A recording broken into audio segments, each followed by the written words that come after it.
Morning, welcome to my vlog. दोस्तों, आज भगवान के मंदिर में आकर स्टार्टिंग कर रहा हूँ। दोस्तों देखिए, भव्य आरती, भव्य भव्य क्या शोभा है, भव्य शोभा है भगवान की। दोस्तों ये खड़े हैं कितने भव्य, देखिए पेड़ इनको लगा दिया है हमने, भगवान कृपा से हो गए हैं। और ये बढ़िया देखिए, आनंद लायक बच्चों से दोस्तों हमको बहुत प्यार है। तो देखिए मतलब कितना अच्छा जो है। इसके बाद लाही भी इसमें होने जा रही है।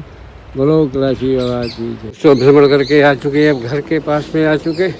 अब इसके बाद में देखिए दोस्तों दूसरा काम करेंगे। अब आ चुके दोस्तों, देखिए दोस्तों चल रहा है इस समय इनका सब्जी बनेगी, चावल बनेगी, रोटी बनेगी, दाल बनेगी, सब कुछ बनेगा। फिर भगवान का भोग लगेगा, फिर भोजन होगा।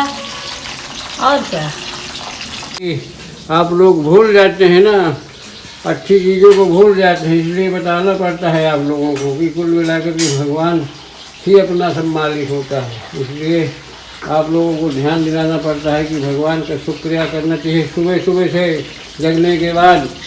इस समय देखिए दोस्तों खेतों का चक्कर भ्रमण लगाते हुए धीरे धीरे करते हुए सीधा जो है चल रहा हूँ। ये देखिए पानी भी लग चुका है हमारा। और दोस्तों अब धीरे धीरे करते हुए अब अपने घर के लिए चल रहा हूँ। हमारा भ्रमण हो चुका है, चलते हैं आपको दिखाते हैं। बाबा भगवान की जय। भगवान जो है कृष्ण जी से अर्जुन कहते हैं कि जो व्यक्ति शास्त्र विधि को, शास्त्र के विधि को छोड़ करके पूजा याचना करता है तो उसकी कौन सी गति होती है। इसके बारे में आप लोग सुनिए। बोले, हे कृष्ण, जो मनुष्य शास्त्र विधि को त्याग करके श्रद्धा से युक्त हुए देवादि का पूजन करते हैं, उनकी स्थिति फिर कौन सी है? सात्विक है अथवा राजसी है अथवा तामसी। बोले, मनुष्यों को वह शास्त्रीय संस्कारों से रहित केवल स्वभाव, उत्तम श्रद्धा, सात्विकी और राजसी तथा तामसी ऐसे तीनों प्रकार की ही होती है, उसको तुम मुझसे सुन। भगवान कहते हैं तुम मुझसे सुन। सभी मनुष्यों को श्रद्धा उनके अंतःकरण के अनुरूप होती है।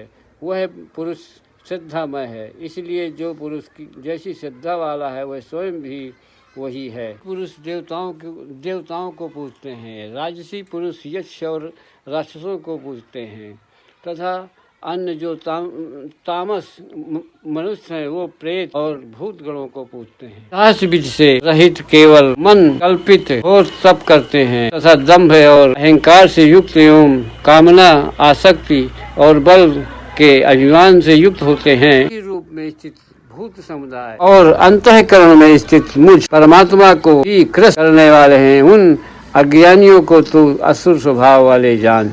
उनको अपनी अपनी प्रकृति के अनुसार तीन प्रकार का पी होता है, और वैसे ही यज्ञ, तप और दान भी तीन प्रकार। उनके इस पृथक पृथक भेद को तो मुझसे सुन। वायु, बुद्धि, बल, आरोग्य, दुख और प्रीति को बढ़ाने वाले, रस युक्त, टिकने और स्थिर रहने वाले तथा स्वभाव से ही मन को प्रिय ऐसे आहार अर्थात भोजन करने के पदार्थ सात्विक पुरुषों को प्रिय होते हैं। लवण युक्त, तीखे, रूखे, दाह कारक और दुख, चिंता तथा रोगों को उत्पन्न करने वाले आहार अर्थात भोजन करने के पदार्थ राजस पुरुषों को प्रिय होते हैं। भोजन अधपका, रस रहित, दुर्गंध युक्त, वासी और उद्दिष्ट है तथा जो अपवित्र भी है वह भोजन तामस पुरुषों को प्रिय होता है। शास्त्र विधि से नियत यज्ञ करना ही कर्तव्य है। इस प्रकार मन को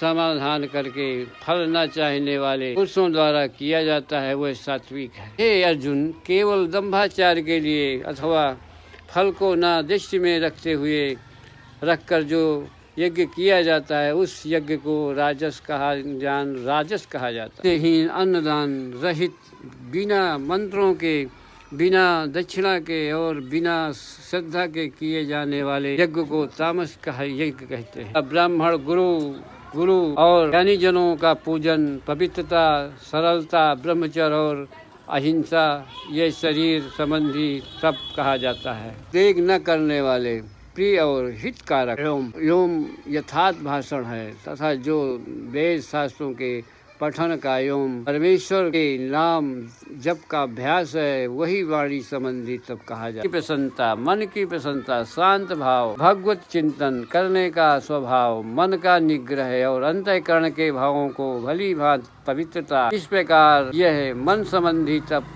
कहा जाता है। न चाहने वाले और योगी पुरुषों द्वारा परम श्रद्धा से किए हुए इस पूर्वोक्त 3 प्रकार के तपों को सात्विक कहा जाता है। मान और पूजा के लिए तथा अन्य किसी स्वार्थ के लिए ही भी स्वभाव से या पाखंड से किया जाता है, वह अनिश्चित एवं क्षणिक फल वाला तप यहाँ राजस कहा जाता है। तब मूढ़ता पूर्वक हठ से मन, वाणी और शरीर की पीड़ा के सहित अथवा दूसरों को अनिष्ट करने के लिए किया जाता है, वह तप राजस तप कहा जाता है। ही कर्तव्य है, दान देना ही कर्तव्य है।